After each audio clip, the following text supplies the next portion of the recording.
Elena Voss learned early that silence was safer than words. In the Blackwood pack, she was the Omega nobody wanted, the woman blamed for a tragedy she did not cause. 5 years earlier, during a rogue attack on the northern border, the previous Alpha's young daughter had died. No one had proof that Elena was responsible, yet somehow the blame had settled on her like dust that never washed away. She had been 16 at the time, terrified and alone, and by the time she understood what was happening, the whole pack had already decided who she was. Since that night, her wolf had gone quiet, not weak, not sick, simply silent, as though something inside her had shut a door and locked it. Without her wolf's voice, she could not fully shift, could not sense danger the way others could, and could not defend her place in the pack hierarchy. The Blackwood wolves saw her silence as proof of guilt. They whispered that a wolf who caused death would naturally be abandoned by her own spirit. Elena knew the truth was more complicated, but no one had ever asked her to explain it. Her days were long and thankless. She scrubbed floors in the pack hall, hauled water from the river, and mended clothes for wolves who would not meet her eyes. She ate what was left after everyone else had eaten. She slept in a small room at the edge of the compound, away from the warmth of the main house. She had grown used to being invisible, and in a strange way, invisibility had become her shield. If no one looked at her, no one could hurt her further. That fragile peace ended on the day Alpha King Damien Cross arrived at Blackwood. Damien ruled over 9 packs, a position earned through strength, discipline, and a reputation for fairness that few kings before him had managed to hold. He rarely visited smaller packs himself, usually sending trusted enforcers to handle inspections. But rumors had reached him about corruption within Blackwood's leadership, whispers of unfair treatment and manipulated records, and he preferred to see such things with his own eyes rather than trust a report. He arrived at midday, flanked by 2 guards, his presence immediately changing the air of the compound. Wolves lowered their heads. Even the beta, a broad-shouldered man named Corwin, straightened his posture and offered exaggerated respect. Damien noticed the performance for what it was, but he said nothing yet. He preferred to watch before he judged. It was near the well, hours into his inspection, that everything changed. Elena was carrying 2 buckets of water, her arms trembling from the weight, when she rounded the corner and nearly collided with the king himself. She froze, water sloshing over the rims, her heart slamming against her ribs. She quickly lowered her eyes and stepped aside, murmuring an apology. Damien did not move. Inside him, Ragnar, his wolf, surged forward with a force that stole his breath. It was not aggression, it was recognition, sharp and undeniable, like a missing piece suddenly found. Damien's control, legendary among the packs, wavered for the first time in years. His eyes flashed gold, and he had to grip the stone wall beside him to steady himself. Elena, alarmed by his reaction, bowed quickly and hurried away, certain she had done something wrong. Damien stood there long after she vanished, his heart still pounding. He had ruled for over a decade, faced challengers, battles, and betrayals, yet nothing had ever caused Ragnar to react like this. His wolf was not simply interested, he was desperate, pressing against Damien's control, urging him to follow her. That night, Damien could not sleep. He asked his guards quietly about the woman who had passed him near the well. Their answers were cautious, careful, clearly repeating something they had been told, rather than something they believed. She was the Omega, they said. The one responsible for the death of the old Alpha's daughter, best to keep his distance. Damien did not accept that explanation so easily.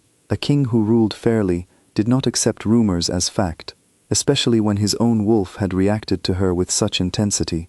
He decided to stay longer than planned, using the excuse of a deeper inspection into pack finances and behavior.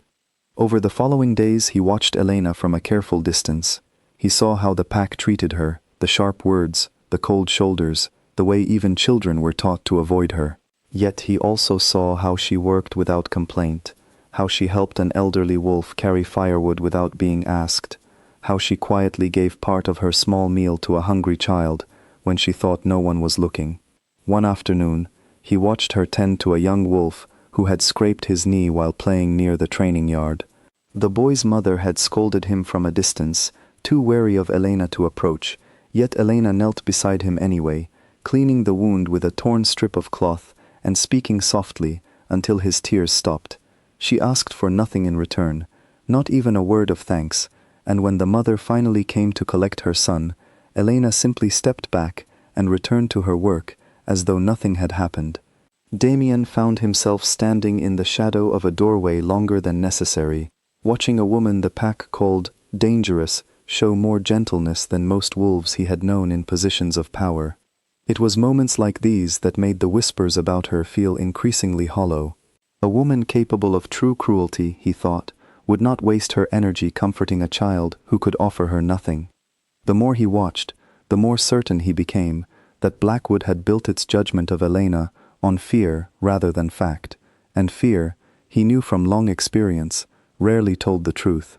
He began finding reasons to speak with her, always keeping his tone formal, always framing his visits as part of his inspection duties. At first, Elena was terrified of him, certain that any interaction with the king could only bring more trouble. But slowly, as he asked her real questions and listened to her real answers, she began to relax slightly in his presence. She told him about her chores, about the pack's daily routines, about small details he needed for his review. She never spoke about the accusation against her, and he did not push her to. He noticed instead how sharp her mind was, how quickly she understood the details of pack management, how she often suggested improvements without realizing she was doing so. Damien also began investigating the night of the tragedy that had defined her life. He requested old records, spoke quietly with wolves who had been present that night, and cross-checked details that no one had bothered to compare in 5 years. What he found disturbed him deeply.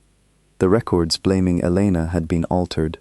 Statements had been changed, timelines adjusted, and one crucial witness account had been quietly removed from the pack archives altogether. The trail led back to Corwin, the current beta, whose daughter had been the same age as Elena at the time of the attack. With Elena disgraced and pushed to the bottom of the hierarchy, Corwin's daughter had risen quickly in status, eventually becoming next in line for a position of influence within the pack.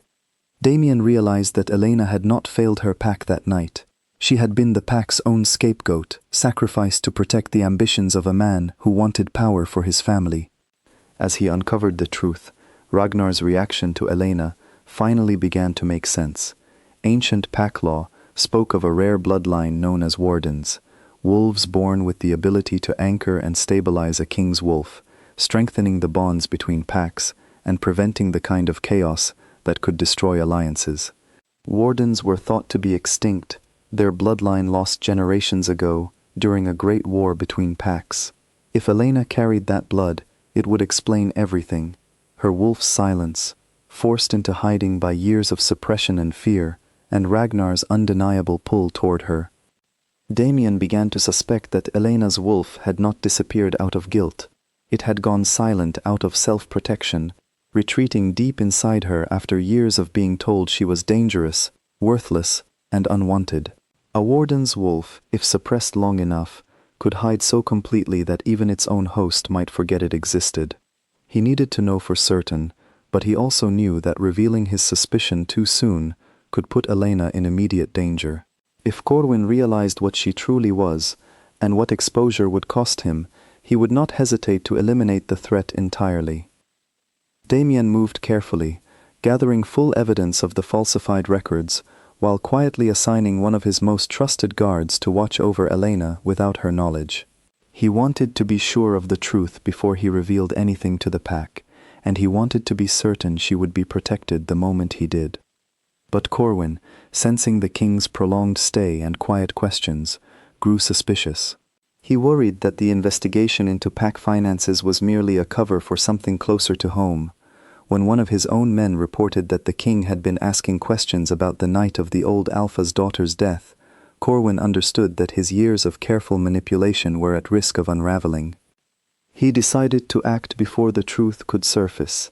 Late one evening, as Elena walked alone toward the river to fetch water for the following morning, 2 of Corwin's men intercepted her path. Their intentions were clear in their tense stances and the way they blocked her retreat. Elena's heart pounded, but for the first time in years, something inside her stirred, a flicker of instinct she had almost forgotten existed. Before the men could act, Damien arrived, alerted by the guard he had assigned to watch over her. His fury at the sight of her in danger was immediate and absolute.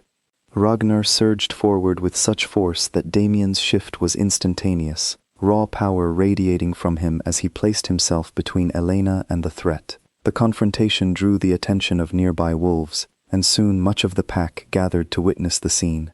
Corwin arrived moments later, attempting to explain the situation as a misunderstanding, but Damien was done allowing lies to stand. In front of the entire pack, Damien revealed what he had uncovered: the falsified records, the missing witness statement, and Corwin's clear motive for ensuring Elena remained blamed and powerless. The pack listened in stunned silence as years of assumptions crumbled apart. It was in that moment of danger and exposure that Elena's wolf finally answered her call. After 5 long years of silence, she felt a warmth spread through her chest, followed by a clarity she had never experienced before.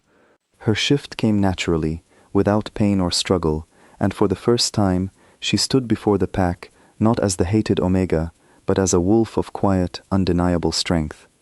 The pack watched in amazement, as her wolf's presence radiated calm rather than aggression, a steadying warmth that seemed to soothe the tension in the air around her. Even Ragnar, still standing protectively close to Damien, visibly relaxed at her presence, confirming what Damien had already come to believe. Elena was a warden, one of the rare bloodlines capable of stabilizing a king's wolf and strengthening the bonds of an entire pack. Corwin, faced with undeniable evidence and the shift in the pack's perception, attempted to flee, but he was quickly restrained by Damien's guards. His years of manipulation, once protected by fear and silence, were laid bare for everyone to see. The pack, finally understanding the injustice Elena had suffered, watched him stripped of his rank and formally exiled, forbidden from ever returning to Blackwood territory. In the days that followed, Damien ensured that Elena's name was formally cleared, her innocence documented, and shared not only within Blackwood, but across the 9 packs under his rule. Wolves who had once looked away from her now approached with quiet apologies, some ashamed of how easily they had believed rumors over reason.